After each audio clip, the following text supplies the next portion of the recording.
यहाँ पे FIR supreme court करती है, पुलिस को इन्वेस्टिगेशन का मौका नहीं मिल रहा है। 164 सीआरपीसी की स्टेटमेंट रिकॉर्ड नहीं होने दे रही है सरकार। उनको उनको सिर्फ वोट से मतलब है, किसी की बहन बेटी की इज्जत से उन्हें कोई मतलब ही नहीं है। उनकी बहन बेटी के साथ हो तो आज ही वे पता नहीं क्या कर दे।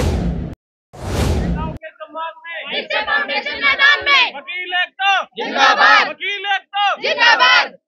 तो भैया, समाज में कोई भी लड़ाई जो लड़ी जाती है वो बिना कानून के नहीं लड़ी जा सकती, और यही संदेश लेकर के शायद यहाँ पर आप देख सकते हैं तमाम वकीलों की एक पूरी की पूरी टीम पहुंची है दिल्ली के जंतर मंतर पे। आपको बता दूं आज 15वां दिन है और लगातार जो धरना प्रदर्शन है वो जारी है, लेकिन इसको मजबूती देने का काम समाज के उन वर्गों द्वारा लगातार किया जा रहा है जो इस लड़ाई को जो है कहीं ना कहीं मजबूत कर सकते हैं। सबसे बड़ी जो खुशी की बात है आप इसमें देखेंगे, इसमें महिला आपको एडवोकेट, महिला वकीलों की जो संख्या काफी अच्छी तादाद में दिख रही होगी। मैं रिक्वेस्ट करूंगी मैम थोड़ा इस तरफ आ जाइए। सबसे बड़ा सवाल देखिए, महिला यहाँ पे पूरी वकील है और सबसे बड़ा जो सवाल उठता है कि महिला कुछ आरोप लगाती है लेकिन उसमें एफआईआर 6 दिन बाद होती है, ये सबसे बड़ा सवाल खटकता है। इस पे मैं सीधा सीधा जानकारी आप ही लोगों से लूंगी। क्या आपको ये सही लगता है कि महिला कुछ आरोप लगाती है, यौन शोषण जैसे गंभीर आरोप लगाती है और उसमें एफआईआर होने में 6 दिन का समय लग जाता है? देखिए, यौन शोषण वाला आरोप ही अपने आप में बहुत बड़ा आरोप है। कोई भी ऐसी महिला अपने आप, जो कि इतनी फेमस हस्ती है, वो अपने आप पे ऐसे एलिगेशंस लाकर इतना हाईलाइट होने का काम नहीं करेंगी। जब इतनी बड़ी हस्तियों के साथ ऐसा हो सकता है तो हम जैसे नॉर्मल लोगों के साथ कितना आम बेटियों के साथ हो सकता है। तो क्यों एफआईआर में डिले हुआ होगा? आपको क्या रीजन लगता है? देखिए, एफआईआर में डिले कोई खास बड़ी वजह नहीं है। कोई वजह आपको नहीं लगती है? आपको कोई वजह लगती है खास जो एफआईआर में इतना समय लिया गया? क्या आपको लगता है ताकतवर चेहरे सामने थे, यही वजह थी कि समय लिया गया? समय तो लिया जाता है, एफआईआर होती है तो थोड़ा टाइम तो लगता है जी। एडवोकेट से भी बात करूंगी। सर, क्या लगता है, मैं सबसे पहले ये समझना चाहूंगी आपके जरिए से, जिस तरीके से एफआईआर में समय लगा और हमें सुप्रीम कोर्ट का रास्ता अपनाना पड़ा, क्या ऐसा होता है? क्या जीरो एफआईआर की जो बात की जाती है वो एक तरीके से खारिज है? सुप्रीम कोर्ट की गाइडलाइन है, कोई भी महिला या कोई भी पुरुष, कोई भी प्राइमा फेसी अगर केस बनता है, कंप्लेंट थाने में दी जाती है तो विद इन 24 के अंदर अंदर उस पर इन्वेस्टिगेशन करके एफआईआर दर्ज करके और उसकी जांच की जाए। लेकिन ये तानाशाह के खिलाफ लड़ाई थी, बहुत ताकतवर लोग हैं, उनके सामने कोई खड़ा होने से डरता है, इसलिए ये डिले का एक कारण था। वो तो सुप्रीम कोर्ट के इंटरफेयर से एफआईआर हो गई, अदरवाइज पुलिस तो इनके खिलाफ कुछ एक्शन लेना ही नहीं चाह रही। कानून का डर जिन लोगों में होना चाहिए वो खुद उन लोगों से डर गया। कानून अपने आप को कानून नहीं डरा, हमारा जो प्रशासन है उनका दुरुपयोग हो रहा है।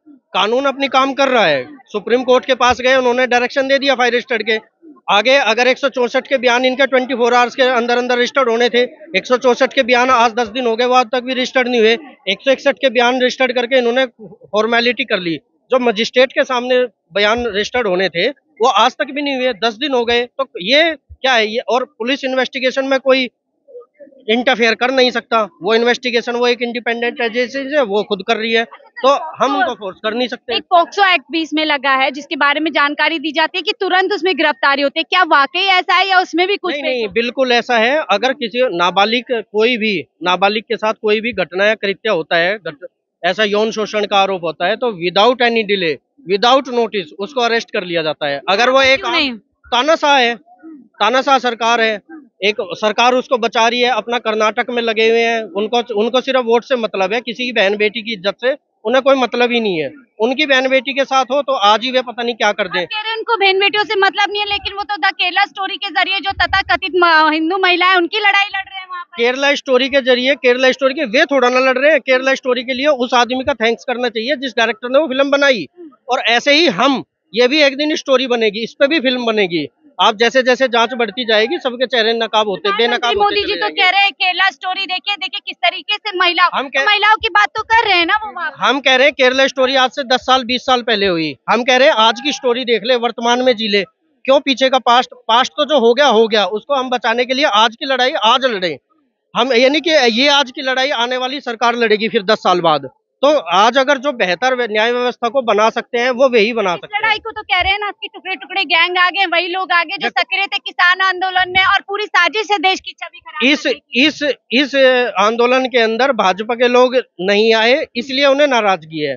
हो सकता है भाजपा के लोग भी इसके अंदर आ जाते तो वे ज्यादा खुश हो जाते हैं, लेकिन कोई तो किसी का साथ देगा। अगर आपके साथ कुछ होता है तो आप भी सबसे पहले किसी को फोन करोगे कि भाई मेरा साथ दो, मेरे साथ ऐसी गलत घटना हो गई। तो ये उनकी पुकार है और हम हमारी बहनें हैं, हमारा एक दायित्व बनता है वकील होने के नाते, हम उनके साथ खड़े हैं। भाजपा तो लगातार ये दावे करती है कि देखिए महिला सशक्तिकरण हो रहा है, प्राचीर से बोला जाता है लाल किले की कि महिला सशक्तिकरण और महिला सम्मान सर्वोपरि है। कथनी और करनी में अंतर होता है, ये सिर्फ उनकी कथनी है। अगर करनी अगर ये है तो आज दे दे इसमें इन्वेस्टिगेशन की, क्यों नहीं उसका इस्तीफा लिया जाता, क्यों नहीं उसके खिलाफ, जब तक वो इस्तीफा नहीं देगा तब तक इंक्वायरी नहीं। कह रहे प्रधानमंत्री मोदी जी, अमित शाह और जेपी नड्डा बोलेंगे तो मैं दे दूंगा इस्तीफा, लगता है ये लोग बोलेंगे? नहीं तो वे क्यों बोलेंगे, उन्हें क्या मतलब है, वे क्यों बोलेंगे? वे अपने लगे हुए चुनाव प्रचार में, उनके पास वैसे ही टाइम नहीं है, उन्हें सिर्फ वोट से मतलब है, अपने वोट की राजनीति करनी होती है। चुनाव भी तो जरूरी है ना, देश को आगे लेके जाना ये है। महिलाओं की सुरक्षा जरूरी नहीं है, इनकी इस FIR की तो इन्वेस्टिगेशन कह रहे हैं ये लोग राजनीति कर रहे हैं, ये कांग्रेस को फायदा उठा रहे हैं, खुद फेडरेशन में जब ये काम पुलिस का है तो ये पुलिस को छोड़ दो ना, पुलिस को खुला छोड़ दो, आप पुलिस को करने दो जांच, पुलिस को न्याय करने दो।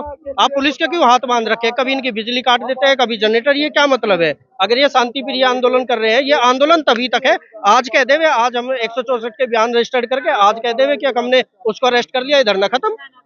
लेकिन गिरफ्तारी तो हो ही नहीं रही है, पोक्सो एक्ट का आप लोग दुहाई देते हैं। वो उसका ऐसा है ना, तानाशाह के खिलाफ लड़ाई है तो उसका दुरुपयोग हो रहा है, हमारे कानून का जो दुरुपयोग हो रहा है। आगे की क्या रणनीति होगी आप लोगों को लगता है कि एज अ कानून एडवाइजर या जो आपकी जानकारी है, आपको क्या लगता है इसमें क्या? हम इसमें आगे कोर्ट का रुख करेंगे दोबारा, इसमें जो है कोर्ट प्रणाली को दोबारा इन्वॉल्व करेंगे। हम कोर्ट ने तो केस को बंद कर दिया, कहा है कि देखिए याचिका को बंद कर दिया, और कहा है आपने सुप्रीम कोर्ट ने केस को बंद किया क्योंकि सुप्रीम कोर्ट का हम जो गए थे ग्रीवेंस लेके, वो सिर्फ FIR कराने के लिए के गए थे। FIR सुप्रीम कोर्ट की हो गई, अब बनती है जो उनकी ट्रायल जो कोर्ट है ना, फर्दर प्रोसीडिंग जो हमारी ट्रायल कोर्ट है, वहां पे हम अपना पक्ष रखेंगे। सुप्रीम कोर्ट तो हम जब जाते हैं जब अपील या बहुत ज्यादा बड़ा या अपील करनी होती है। सर आपसे लूंगी, क्या लग रहा है जिस तरीके से FIR में देर हुई, जिस तरीके से पॉक्सो एक्ट के बाद गिरफ्तारी नहीं, क्या देश में दो कानून हो सकते हैं? देखिए, जब ये दामिनी सबसे पहले महिलाओं के लिए दामिनी कांड जब हुआ था तो एक जस्टिस वर्मा कमेटी गठित हुई थी, उसके बाद एक कानून आया था कि अगर कोई भी महिलाओं के खिलाफ यौन शोषण या रेप या कोई भी ऐसा मुकदमा आता है तो उसमें FIR पहले होगी। यहाँ पे कोर्ट की डायरेक्शन के बाद, जबकि सुप्रीम कोर्ट डायरेक्ट करता है कि FIR की जाए। सबसे बड़ा तो यही है कि एक गवर्नमेंट एक किस तरह से एक MP है जो 10-12 साल से इस पद पे काबिज है, जो एक इस्तीफा देने के लिए तैयार ही नहीं है। फिर FIR होने के बाद उसमें इन्वेस्टिगेशन लेटर पार्ट है, पहले FIR होगी उसके बाद में इन्वेस्टिगेशन होगा। यहाँ पे FIR सुप्रीम कोर्ट करती है, पुलिस को इन्वेस्टिगेशन का मौका नहीं मिल रहा है, 164 CRPC की स्टेटमेंट रिकॉर्ड नहीं होने दे रही है सरकार, तो इसके पीछे पीछे सीधे सीधे गवर्नमेंट का हाथ है। अगर CBI और बहुत सारी जैसे हमारी इन्फोर्समेंट डिपार्टमेंट की जो भी हमारे मतलब ये शक्तियां हैं, केजरीवाल को बुला सकती हैं, क्या इनको एक अरेस्ट करने के लिए क्या MP का MP होना जरूरी है अरेस्ट? जब तक वो MP रहेगा कि वो अरेस्ट नहीं होगा? उनको अरेस्ट तो कभी भी किया जा सकता है, बट ये सरकार का प्रेशर है कि अरेस्ट किया ही नहीं जा रहा है। अच्छा सर, कल जानकारी आई है कि तमाम जो विक्टिम्स हैं उनके बयान दर्ज हो चुके हैं, लेकिन उनको तारीखें याद नहीं है कि कब कब शोषण, तो क्या इससे केस कमजोर होता है? क्या सवालों के घेरे में? देखिए, इनके 161 CRPC की स्टेटमेंट्स रिकॉर्ड हुई हैं जो पुलिस लेती है, उसके बाद 164 जो मैंने अभी बताया कि 164 के बयान जो कि एक मजिस्ट्रेट लेता है, महिला मजिस्ट्रेट या MM जो भी होगा मैटर, वो रिकॉर्ड। जानकारी है कि 24 घंटे के अंदर वो हो जाने चाहिए, फिर इतना समय क्यों लगा? वही प्रेशर है, गवर्नमेंट का प्रेशर है, गवर्नमेंट के वो MP हैं BJP के, इसके लिए ही वो उसको, और वो सीधे सीधे जब वो बोल रहे हैं कि क्या इसमें मोदी जी अमित शाह के कहने पे वो इस्तीफा देंगे, इस्तीफा देने की जरूरत ही नहीं है, उनको सीधे अरेस्ट कराया जाए इनकी स्टेटमेंट रिकॉर्ड करा के। पूरे आपको लगता है इस पूरी सरकार की तरफ से शरण भूषण जी को शरण मिल रही है आपको? ब्रजभूषण जी को हाँ पूरी तरह से सपोर्ट है गवर्नमेंट का। अभी ये लड़ाई किस तरह आगे जाती हुई दिख रही है आपको? 15 दिन का समय हो चुका है। देखिए, चाहे इसमें 15 दिन लगे, चाहे इसमें 1 साल लगे, लड़ाई तो लड़नी पड़ेगी, क्योंकि बिना कोई लड़ाई लड़े इंसाफ नहीं मिला है किसी को भी। हमसे बात करने के लिए तो ये निश्चय फाउंडेशन से तमाम जो वकीलों की पूरी टीम यहाँ पहुंची है और समर्थन दे रही है, और तमाम इन्होंने कानूनी पेच हमें बताया कि किस तरीके से इसमें अब तक कार्रवाई हो जानी चाहिए थी पर नहीं हुई है, लेकिन आगे इनके पास क्या रास्ता है, तो इनकी तरफ से पूरा समर्थन इस लड़ाई को जो है लगातार मिलता रहेगा। फिलहाल मुझे दीजिए इजाजत, मैं शाहीन खान, विकासशील भारत।